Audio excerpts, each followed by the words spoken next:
So I'd like to start off by, as you can see on the screen, making a promise.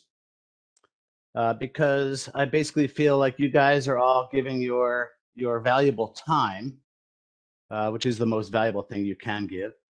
And the least you could do is expect something far in excess in return. And so I want to make that promise and honor that. In fact, I'm going to make you more than one.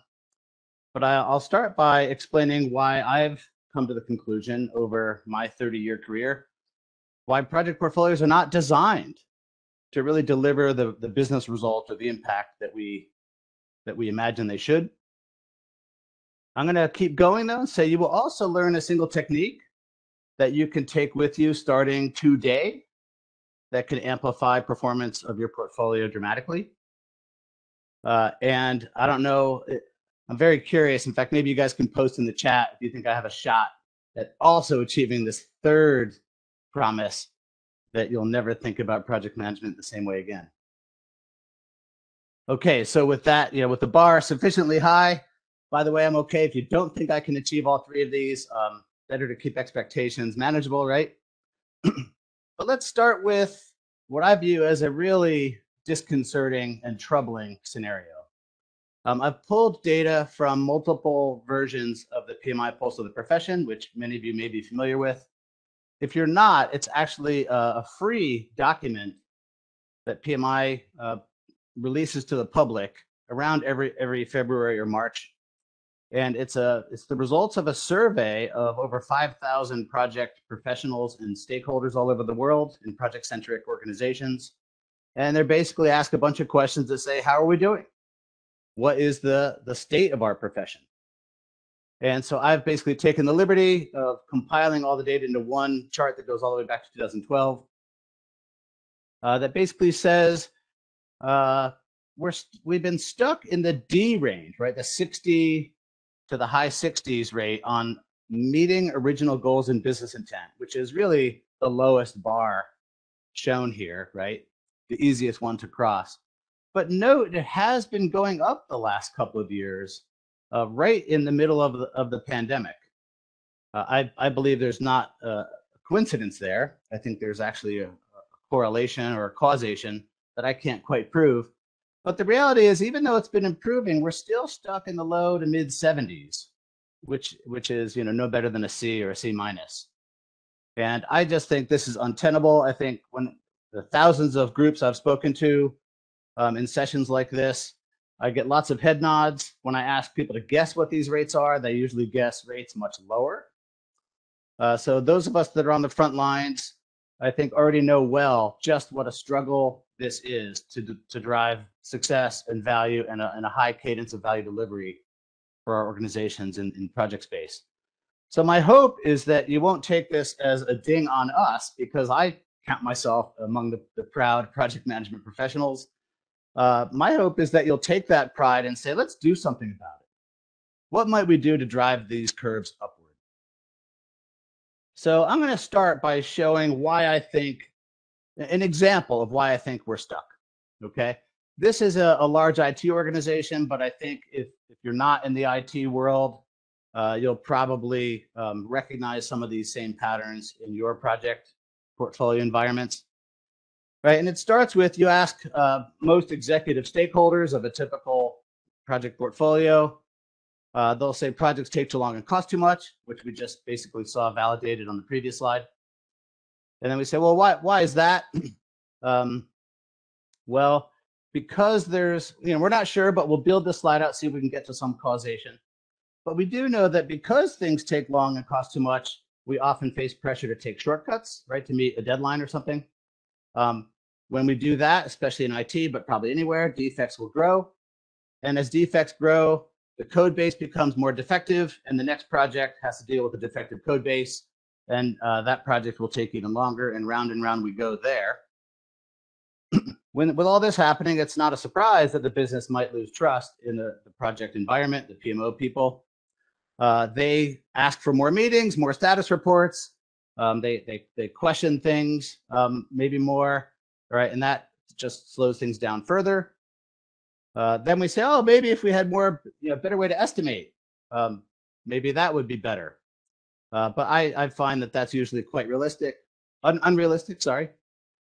Because of that, it's difficult to point to planning as being very helpful, and it seems to take too long. And so, of course, if we're not really planning, then we don't even know how long we expect things to take. So, of course, they're going to take pretty long. Skip over to the top left, right? The right side is kind of the project environment. The top left is more the organizational or portfolio context. And we have a bunch of KPIs on things like utilization and maybe some of our EVM metrics that show how we're tracking, but they're not really driving at business value or mission value. All right, so that means right away that it's going to be very difficult to do resource management. Oh, by the way, because planning isn't really being done, that makes it even worse, which makes prioritization really difficult and often results in a lot of political wheeling and dealing, trying to just get your agenda accomplished, right? Which, of course, complicates resource and portfolio management even further. So it's not hard to see why the PMO is not all that value focused, which of course contributes further to the loss of trust. Because it takes so long to get projects approved, we try and piggyback some initiative that we'd like to get done right now, but that might take 2 or 3 years to get approved through all the over politicized prioritization going on. And of course, that just makes everything take even longer. Because defects have been growing, of course, we might have emergencies. We've got to go pull people off of projects to put the fire out. That makes prioritization and resource management even harder. And of course, that means people are often being swapped disruptively across lots of priorities, which of course also contributes to the fact that projects take too long and cost too much. So if for those of you for whom this looks somewhat familiar, I would love if you gave some indication in the chat. And I won't be monitoring the chat myself, but Susan, you will. And when we get to Q&A, it'll be interesting to see for how many people this resonates. So the takeaway here is not, oh my God, everything's so broken, how will we ever fix it?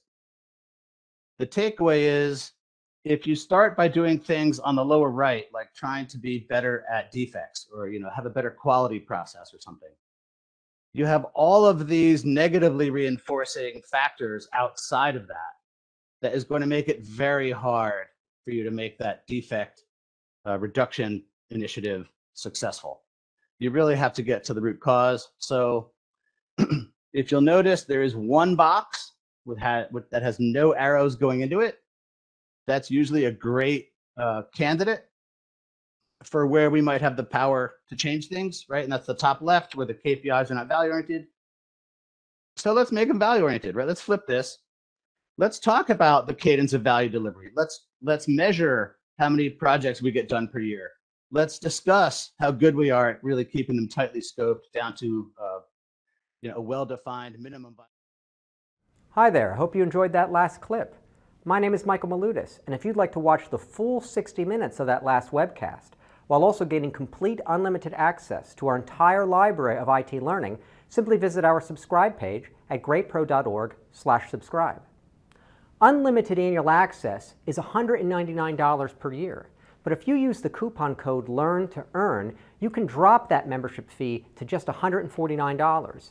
That's less than $13 per month for unlimited access to over 1,000 hours of on-demand career development, covering the entire spectrum of IT management best practices, including business analysis and requirements, software development, quality and testing, risk management, process improvement, project management, and even digital transformation. But your membership doesn't just give you unlimited access to our vast learning library. You also get free access to our mobile app, as well as direct access to our network of over 300 of the world's leading IT consultants, all of whom are dedicated to putting practical knowledge at your fingertips so that you can learn more and earn more. I hope you will join me in becoming a member of the Great IT Professional and advancing your career with us. And if you're on YouTube, don't forget to hit that subscribe button above so that you get notified whenever we publish new free webcasts each week of the year. Thank you for your time and best wishes for your continued success.